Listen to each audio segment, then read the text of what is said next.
Alright, so here's an overview of all the tools that I used on this job. This is kind of just everything that you're going to need to do this. We'll just start over here. I have my 1/2 inch torque wrench, 1/2 inch breaker bar, 1/2 inch ratchet with flex head, my 3/8 flex head torque wrench, my 3/8 flex head ratchet, 2 different 1/4 inch ratchets. I have a 3/8 extension, roughly 12 inch. I have my 18 inch roughly 3/8 extension. I have my smaller 3/8 extension, about 3 inch, about a 5 inch 3/8 extension. I have my 3, 5, and 7 roughly 1/2 inch drive extensions. I have my roughly 12 inch, 6 inch, and 3 inch 1/4 inch drive extensions. I have my magnet that extends here, just in case I drop something. I have my 3/8 to 1/2 inch adapter, my 3/8 swivel with the custom blue tape, pair of pliers. I have my clutch alignment tool. For whatever it's worth, it's stamped number 126. I have my flat-bladed screwdriver. I have my pry bar. I have my my hose picks. I have my 18 millimeter straight gear wrench, my 16 mil combo wrench, 16 mil stubby.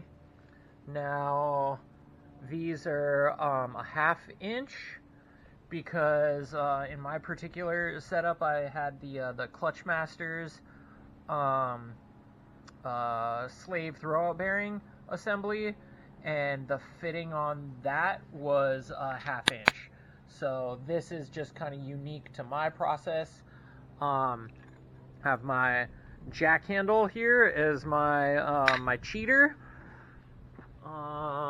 Pair of mechanics gloves.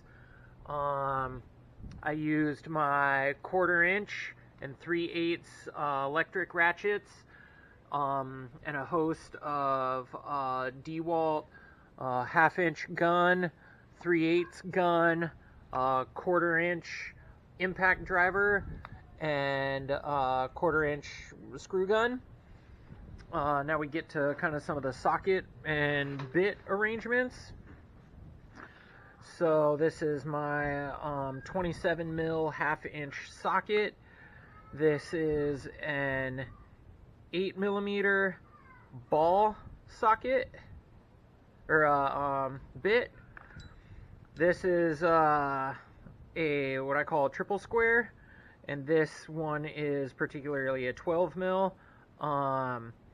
It used to look a little bit different. This one's a snap-on one, but I turned it down in the lathe for clearance reasons.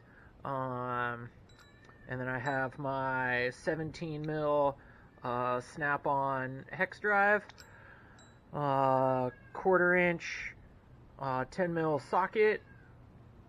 I have my T25 Torx on a 1/4 inch drive. I have my 3/8 drive, 5 and 6 mil Allens. I have my 13 mil wobble 3/8 drive socket. I really like, these are semi-deeps, and this is a 16 mil 3/8 drive. This is an 18 mil 3/8 drive. I really like the semi-deep stuff. I have my 16 mil shallow 3/8 drive, my 16 mil 3/8 drive wobble, my 10 millimeter Allen on a 3/8 drive, my 10 mil deep on a 1/4 inch drive, a 9 mil socket deep on 3/8 drive, my 13 mil semi deep on a 3/8 drive. I have my 12 point 3/8 drive 10 mil socket. I have a 5, 6, and 8 1/4 inch drive Allen bits here. These ones are made by Vim Tools, V-I-M, but there's several companies that make that. I have my Titan 1/2 inch drive, tamper resistant, triple square or 12 point drive. And then I have my M12 3/8 drive, triple square. This one's Matco. And then I have my M12 Titan 3/8 drive, triple. So I already got started on this last night. I took the grill off, which I have a badgeless grill, but it just snaps in to these lower holes and then has bolts securing them right here. So far I took these bolts out. I took the covers off that were right here, and there's 2 screws, and down in the front I took the front grills off, and there's a screw there, or excuse me, a nut, and there's another nut right there, and I'm going to take that out, and there is a row of Torx screws all along here.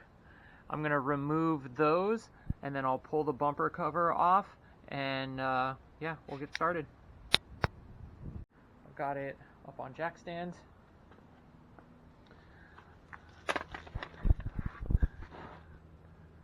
So I have it just on the frame rails right there. For me, I like doing it, one, because it's a solid place to do so, and 2, the way I remove my transmission, this is kind of like the best place that I like having the jack stand. Okay, so as you can see right here, that gives me a little bit more working room. There's a bolt that's right there that goes through, that holds the core support, so don't forget to take that one, and likewise that one off right there. Now, kind of a trick that I like to do is when I pull this forward, I'll set the ear of the core support flush right here and flush right there with part of the chassis, and that helps keep this thing from kind of moving forward, and kind of helps it kind of lock in place. You can see that's about how much of a gap I have forward.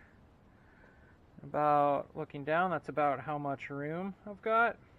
You can see down here some of my plumbing for my external oil cooler. Now what I've done is if I've used a kit, but instead of using the factory R32 oil cooler, you can see right down here, I've opted for a standard like Mark 4 and B5 and B5.5 water to oil cooler instead. Yeah, it's a little bit smaller, but what that affords me is enough room to get a thermostatic sandwich plate with a cap on, which allows me to run the oil through -10 AN lines that run down through and come over to this cooler and enter in here. It'll go through this cooler first, it'll come out of this one, it goes to the front mount one, and then it goes back into that sandwich assembly. Yeah, you can see I've cut out the actual bumper to keep this in place. At one point I did have this installed upside down from how it currently is. What that kind of allowed me was the lines to be tucked up in here, and when you looked at it from the outside, it was a little bit cleaner of an install. However, a lot of the cooler was tucked up higher and not getting quite the same amount of airflow, and mounting it this way allowed for cooler oil temps. Alright, so the next step is I remove the battery and all the surrounding plastics.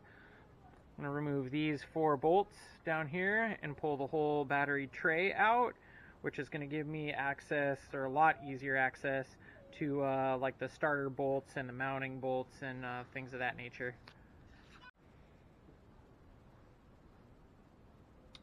Okay, so next thing I did is I removed the nut for the cushion clamp for the power steering. I came over here, pulled off the cover for the starter cable, and then I pulled that clip that just dropped on the ground off the S contact of the starter. The reason that I pulled the little wire metal clip, let's see if it's down here, which it is. I hate these little metal clips just because I'm getting a little bit older, and me squeezing these after 20 years of wrenching is kind of difficult. So I come in here with a screwdriver on the side where my index finger is tapping to, and I pull this clip off, and I'll reinstall it back onto the plastic. But for me, it just makes that a lot easier taking off.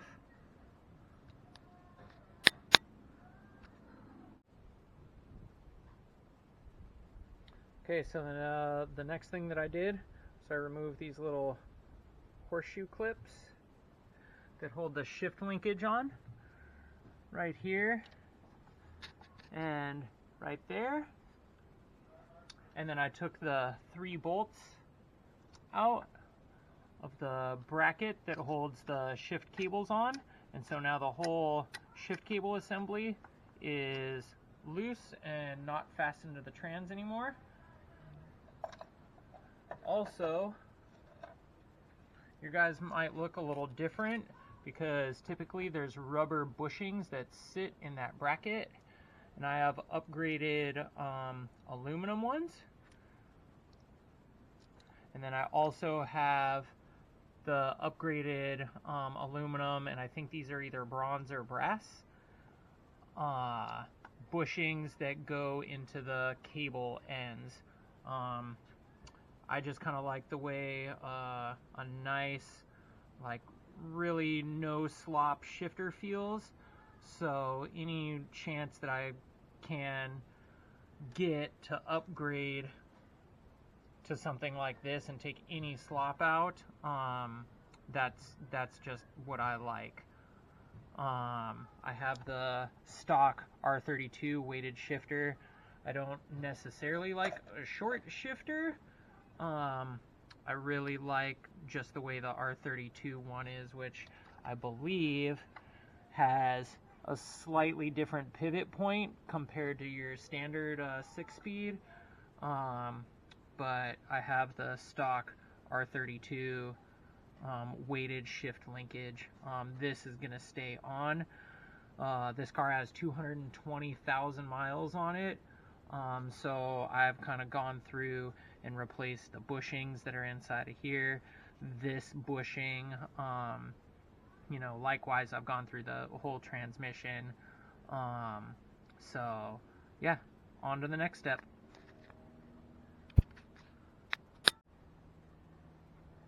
Okay, one thing to mention too is when I'm doing all of this, after I've removed the battery and the tray, I come over here and I put my key in the ignition and make it so my steering wheel is not locked. I'll do things like, you know, remember to leave the door unlocked. You know, you don't want to lock your keys in the car because the battery's dead, or, you know, out of the car. But having the steering wheel in the unlocked position really helps with getting the axles out, and some of the other suspension work. So yeah, that's what I do. And yeah, on to the next thing. Okay, so next thing, just me, is I'm going to come right here. I'm going to take out the drain plug for the transmission, and let it drain out while I'm doing other stuff. This, as well as the fill plug, are unique as they're a tamper-proof or tamper-resistant. I call them triple squares, but they're a 12-point. So if you look right here, this is a Titan tool, and it's a MT16. I have a snap-on version of this. For you guys doing this, you might want to just get the Titan set off of Amazon or anywhere else for that matter. You can get a whole set. Whoops, I dropped that. You can get a whole set of these for roughly the price of my snap-on one. And for what you use this for, I don't think I've ever used my snap-on one for anything other than this. And I've been working on Volkswagen a long time. I'm probably forgetting a time that I used it for something, but it just goes to show that for a lot of you guys doing this kind of job at home, more or less, you know, you don't gotta spend the big money. You're more than welcome to. You know, and I'm not knocking anybody like Snap-on or anything. They make great tools. I'm just saying that this is probably the more cost-effective route for a lot of guys. You'll see back here, this is called the bevel box. A lot of guys call it the transfer case, but in Volkswagen lingo, it's called the bevel box. This is what takes power from the differential through here, and you have an axle shaft on that side, and on the passenger side, or, you know, US passenger side, you have the bevel box, and right here is a standard internal hex or an Allen. When I get there, or when we get there on this removal, I'm going to remove this as well, because there's a couple of passageways inside the bevel box that go to the transmission or gearbox for gear oil. And I'll remove this and drain the bevel box, so that way when I'm removing this, I don't yard sale gear oil all on the ground. So yeah, next thing is I'm going to loosen the fill plug, let the transmission drain, and we'll get back to it. And on to the next step.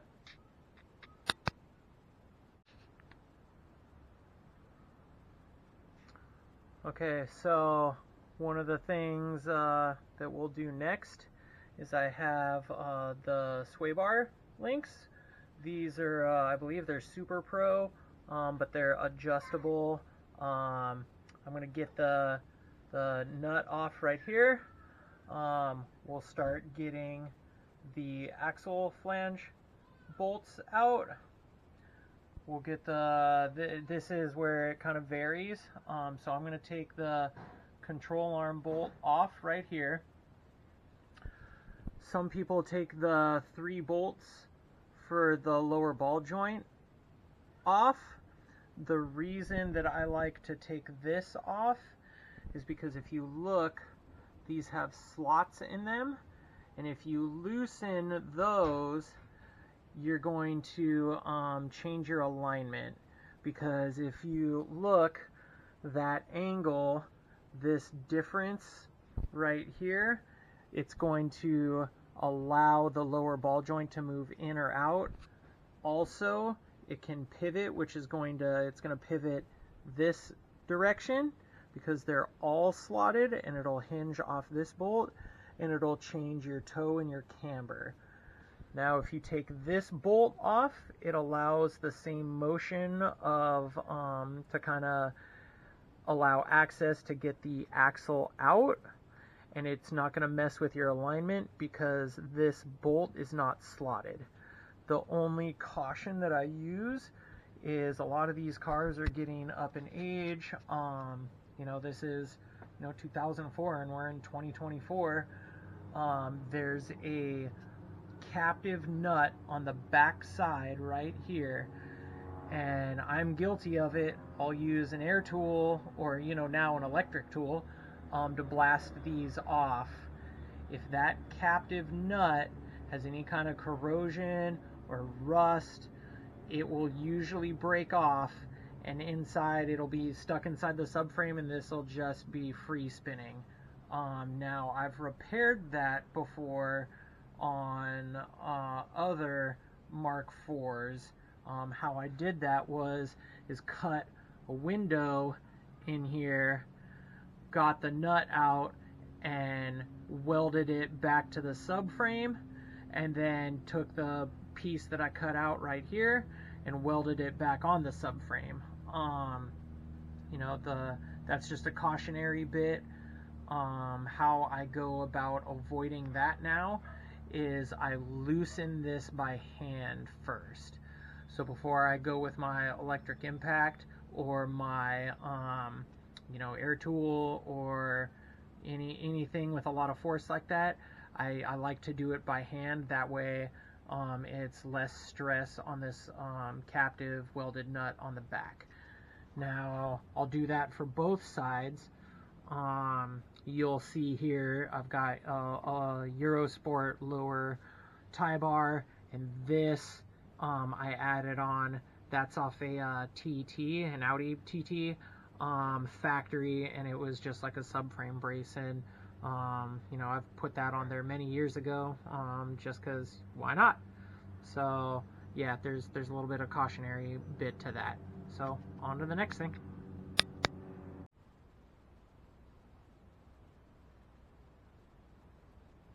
Okay, so now comes the passenger side on US built cars, obviously, or North America cars. So on the passenger side, you'll notice the bolt for the lower control arm comes, and it's like right on the pan, and this you won't be able to get out because it hits the oil pan. Now, again, this is just how I do it. There's extra steps involved. Again, you can undo the lower control arm ball joint right here. But again, as I said before, I'm not a huge fan of doing that, at least in the process that I'm doing, because that means that once I undo this, I'll have to go get an alignment. Now, I have before like spray painted this section and tried to line it back up, but I'm pretty like OCD, especially when it comes with the steering wheel being straight, and even though I lined this up like as best I can to the spray paint marks. You know, my steering wheel ends up being off just a hair, and it bothers me. So again, if let's say you had the whole front end of your car apart already and you had this out, then you won't have to do this step that I'm about to do. What I'm going to do is I'm going to undo the passenger side engine mount, but the way I'm going to do it is I'm going to loosen these bolts. There's one here and there's one down there, past the coolant bottle. There's a little bracket right here that holds the engine mount. So I'm going to remove the coolant bottle, and when I say remove it, I'm just going to unbolt it and kind of flop it over.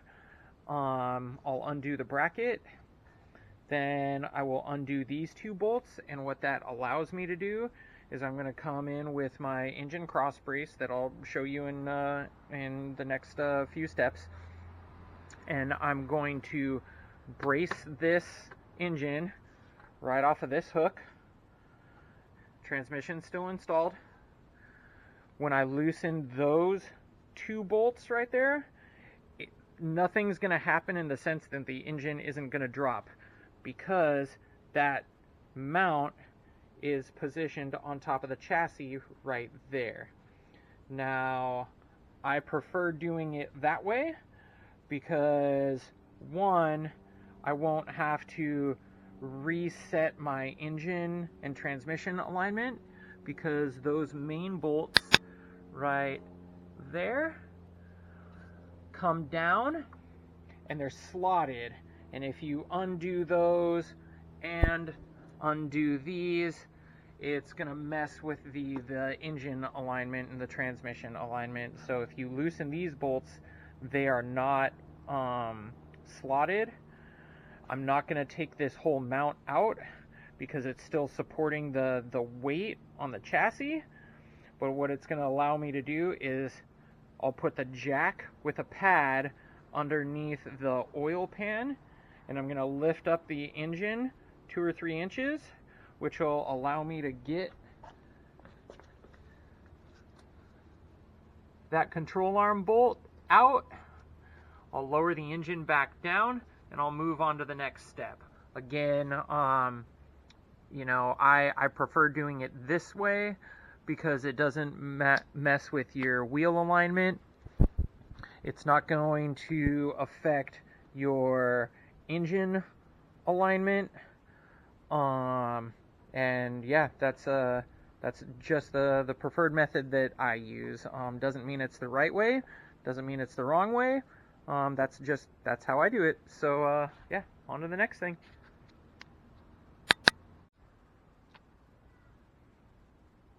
Okay, so here I have my trusty Harbor Freight engine support bar. There it is. So I've used the factory Hazette one, and it's awesome. You know, not trying to plug any tools here, like I'm not being paid or sponsored or anything like that. I am a huge fan of Hazette because they're the factory special tools, and just the fit and finish, like, I like them. So either way, I've used the Harbor Freight one, obviously, and I've used the real expensive Hazette one. You know, they're about the same. I think this is like $100 at Harbor Freight, and I've more than got my use out of it. So anyway, enough of that. The way I have this set up, as you can see, it's overhanging by just a little bit on the skirt, or the frame rail. You know, if this were like a customer car, you know, especially R32, you know, I would put maybe some tape right here to keep it from rubbing, you know, a little towel cloth, you know, things like that. But this is my daily and my track car, and like I'm okay on my own personal stuff. Like, it touching right there. So, you know, if you guys have like a fresh paint job, which this is actually a new paint job, but again, like me personally, it's my own personal car. I'm not too worried about that because I've done this, you know, this will be time number 4 in less than a year. And you can see like it's not all jacked up. So just that's enough of that. Just be careful. So I hook this clamp that I just got at the hardware store to this clamp, and then it goes right to the engine hook.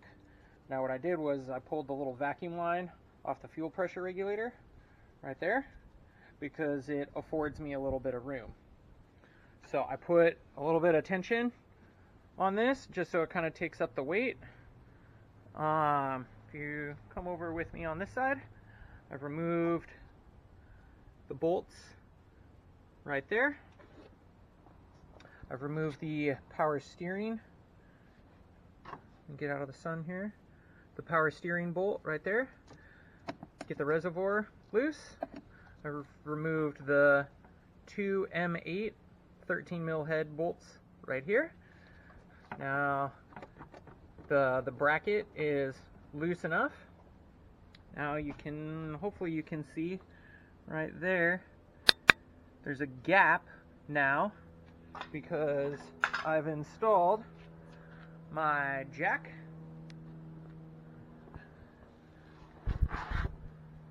with some 2x4s screwed together and put it under the oil pan, and that afforded me just enough room. You know, I'm not going way high, I'm just getting it enough where I can get that bolt out. Now, you know, this whole thing is loose, I'm just moving it by hand, and what that allows me to do is get the axle out. So, way deep inside there, all along there, you'll have this axle shield. And it sits in there like that. Now, it's really hard to get those bolts. However, my weapon of choice here is my Icon. I think this is like a 6-inch or maybe 5-inch extension with my snap-on wobble and my DeWalt 3/8, and there is just enough room that I can fit that up in there and blast those nuts off. Now that back corner one right down there is kind of difficult. However, if you back out, come over on this side and go right above the tie rod and right by the hump of the unibody, you can get a much straighter shot with a little bit longer extensions and make your life a whole lot easier. So sometimes stopping and evaluating the situation and the angles sometimes can be really helpful. You know, I'm the king of just soldiering on and getting her done, and you know, getting the fog of the frustration of I just need to get this bolt out. But sometimes, you know, I don't want to say a deep breath, but sometimes just a reset and evaluation can go a long way in getting some of these really hard nuts and bolts out of not very fun locations. So yeah, now that we got the lower control arm bolt out, I'm just going to get the triple squares, or the 12 points that hold the axle on, use an extension with my electric impact, get those out, we'll pull the axle out, and then on to the next step. Alright, one more thing about the engine brace. So I've got a upper strut tie bar. What I like to do is I'll put the chain and I'll go around the engine bar and around my upper strut bar, and what that does is kind of keeps any potential of this whole bar coming forward, because I'm going to be making some movements and getting kind of aggressive getting the transmission out. That's just the nature of this job. So I don't want this falling forward, because again, I'm going to get a little aggressive with it. So this is just kind of my safety chain. Again, I'm not like really concerned about scraping the powder coating. It's clear enough away from the manifold that I've never had a problem. But you know, those of you that have kind of like more on the showy side R32s, and if you even have an upper strut tie bar, you might want to wrap some what's that stuff? Some like blue tape. Masking tape, that's the word I was looking for. Masking tape around this, or maybe a cloth to keep it from, you know, getting scratched up. Me, I'm okay with it. It's under the hood.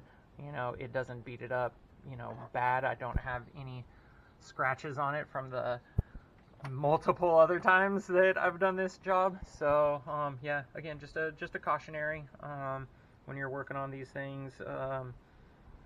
Yeah, that's on to the next thing.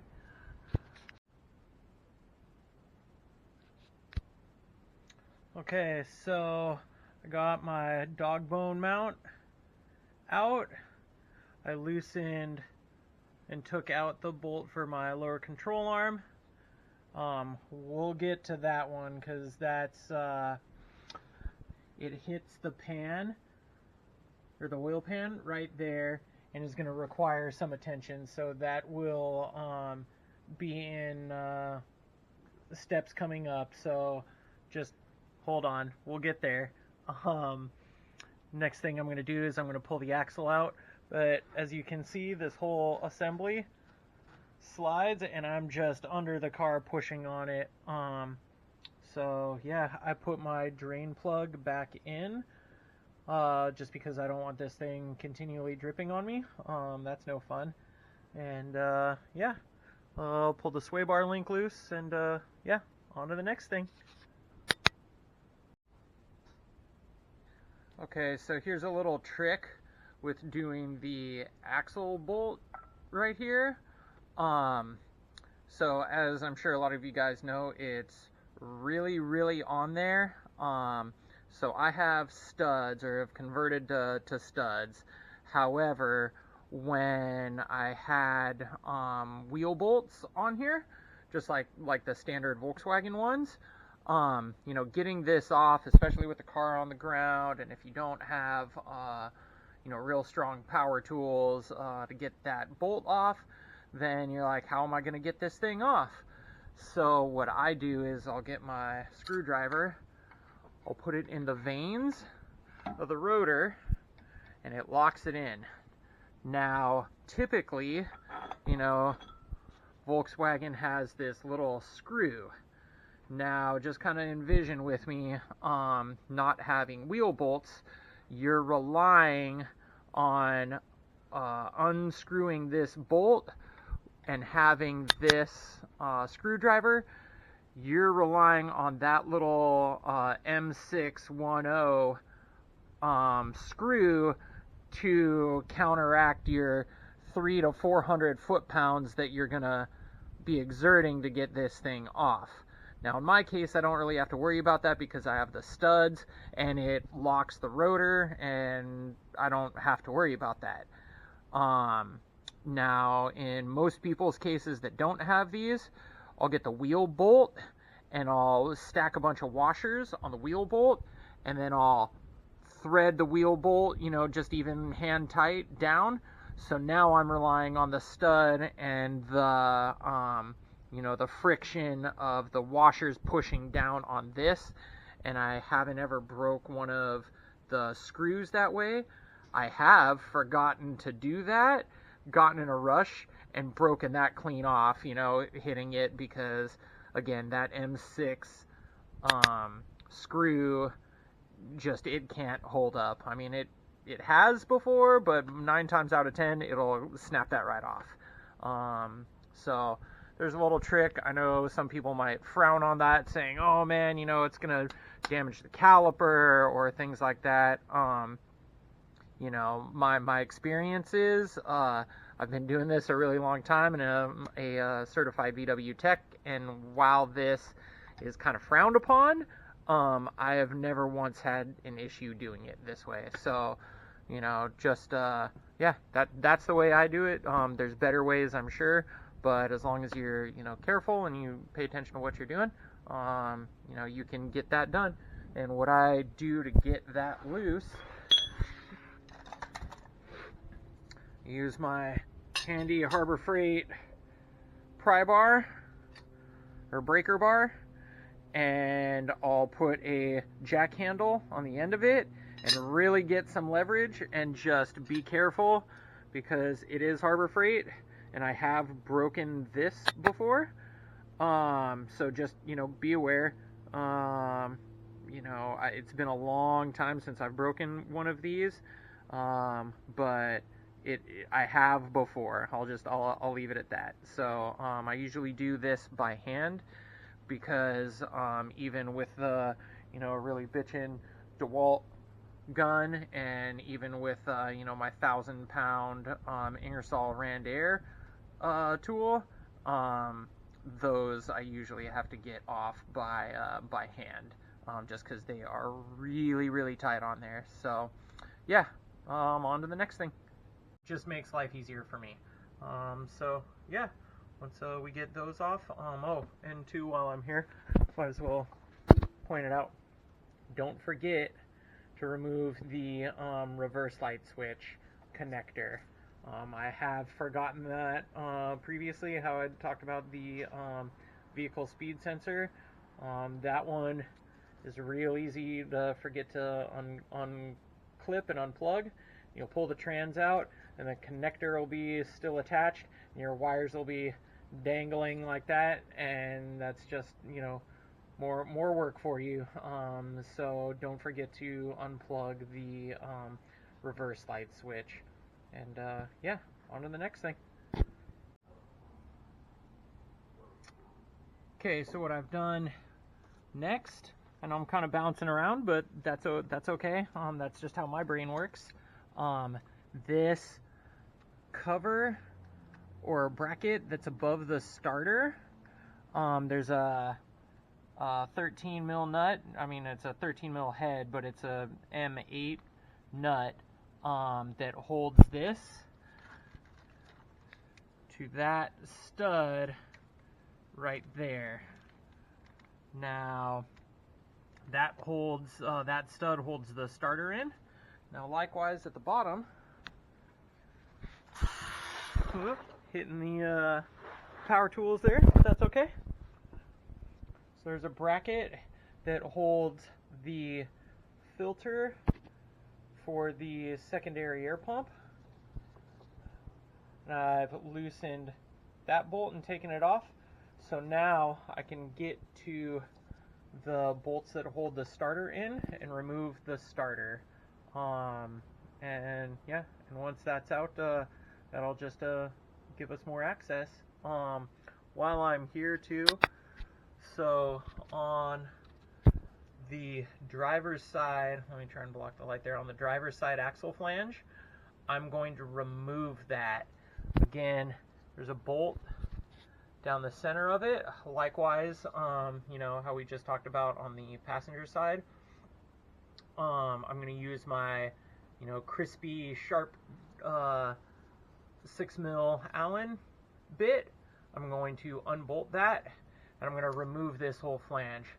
What that gives me access to, or allows me, is a little bit more room close to the subframe right here. All the 5 speeds and 6 speeds, I remove this axle flange. I saw a guy do that a long time ago at the dealer, and he's like, oh, just pull this off, and it makes pull the axle flange off, that one bolt, and it makes things a lot easier. So I've done it that way ever since, and yeah,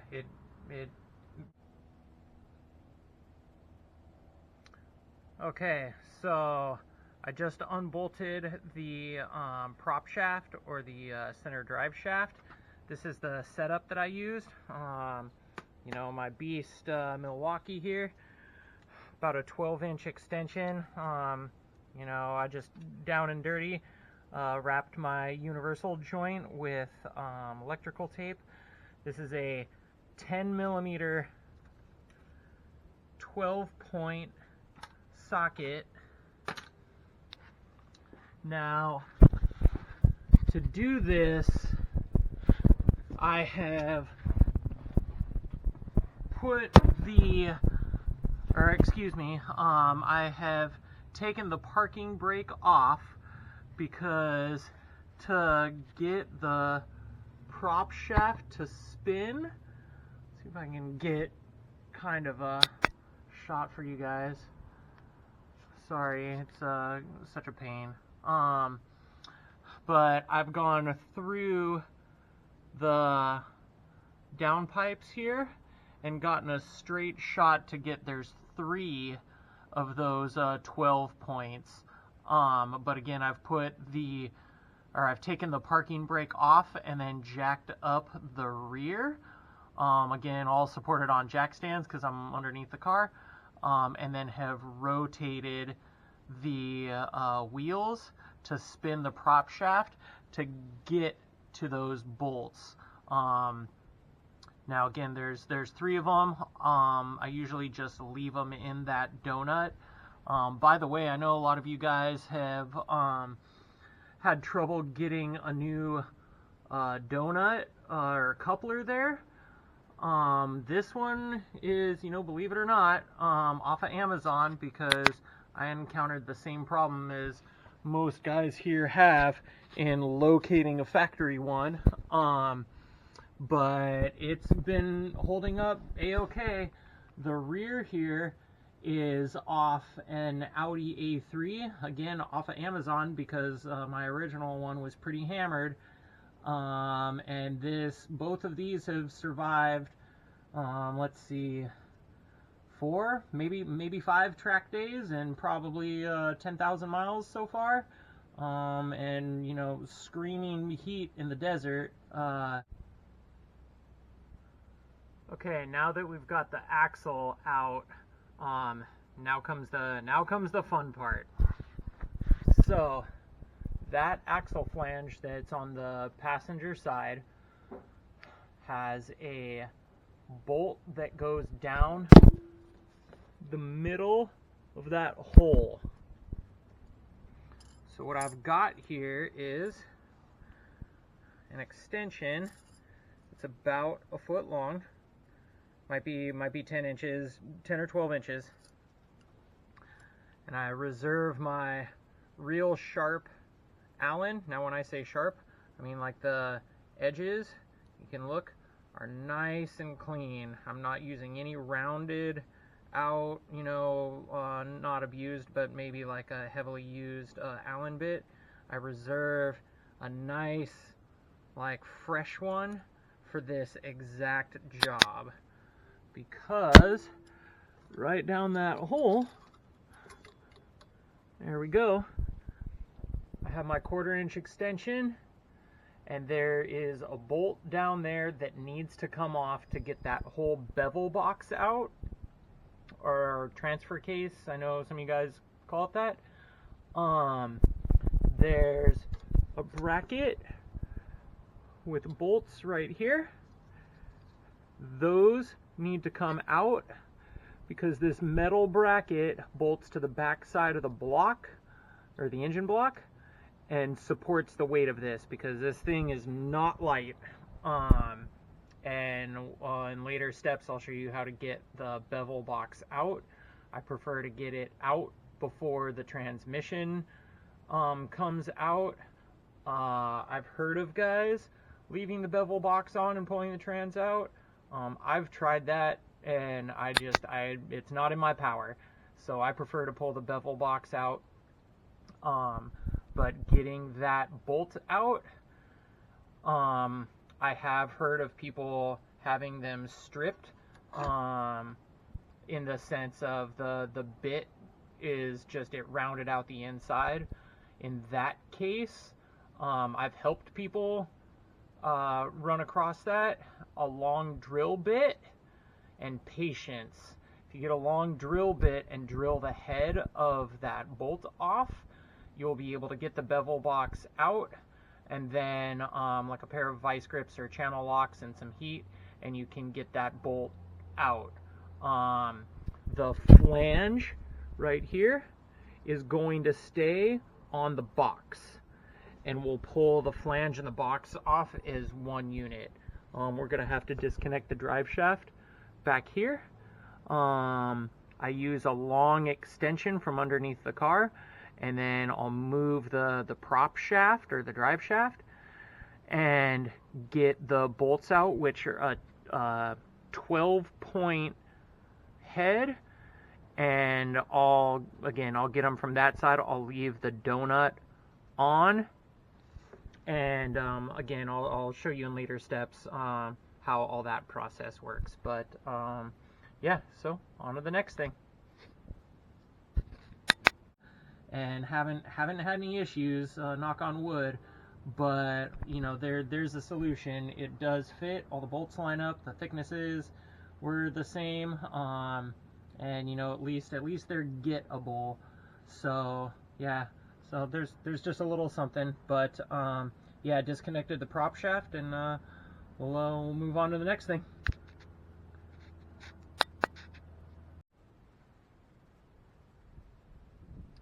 Alright, and there she be.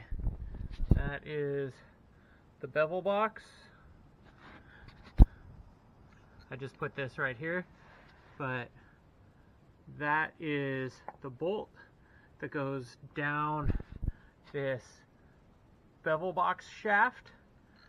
Now you can see, I call this the recall jack, because a long time ago, these jacks that come with the spare tire, there was a recall on them because they were falling apart.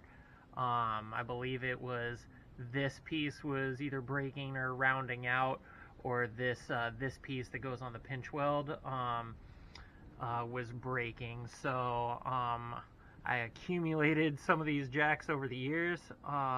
It works out really well to give you some clearance, because the bevel box is really close to the sway bar.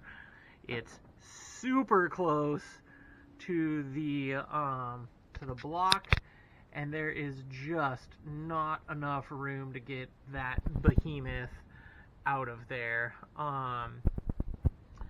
So for the time being, you know, I put this like right into the subframe, push it just very gingerly in this exact spot, and gently and slowly push the engine and trans toward the front of the car, and there leaves just enough room to get this out. So yeah, so that's out. You can see one of the bolts here for removing the transmission. There's bolts along here, along for the oil pan. There's one right there. I usually leave this one as my last one, because it's kind of the easiest to get to. So yeah, we'll move on from here. But yeah, that's the bevel box, and it's pretty heavy, and it takes a lot of patience. Here's a little something that might be really helpful. So I have a AC Delco electric ratchet with a 1-foot extension and a ball end, if you can see that, a ball end 8mm. The bolts that go to the top of the bevel box here are really hard to get to. You know, there's not a lot of clearance. As you can see, actually this is the top, I'm sorry. there's not a lot of clearance. You know, you can't get a straight shot, as you can see. Like this is just tooling marks from me taking this on and off a whole bunch of times. But if you get on the top side and jam your arm way down in there and break these loose with a standard, I say standard, like a regular length 16 millimeter combo wrench, and put it so it's, I think it's like a 15-degree V or a 15-degree angle, is this way, you can break it loose, and once you break it loose, you can come get in there with your ball 8 millimeter from down here and get it like that. Now, if you don't have an electric ratchet, you know, you can do it by hand, but this is a huge frustration saver, and a lot of time and energy saver. So yeah, that's my pro tip to you guys. So yeah, on to the next thing.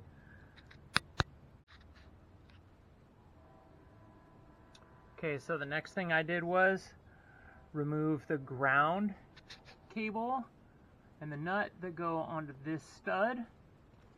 Also, don't forget your vehicle speed sensor connector that lives right down there on the back side of the differential and has a clip that you can't really see, but I'll try and point it out right where my finger is, that secures the wiring connector for the vehicle speed sensor.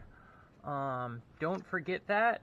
I have forgot that in previous times in my career, and have just pulled the wires right out, because the transmission will win when you're removing it. It'll break that connector, it'll pull those wires out, and that's just not fun for anybody. So don't forget to unplug it. And it also has this little heat protector sleeve, and I just leave it kind of tucked up in there and kind of out of my way. And on to the next step.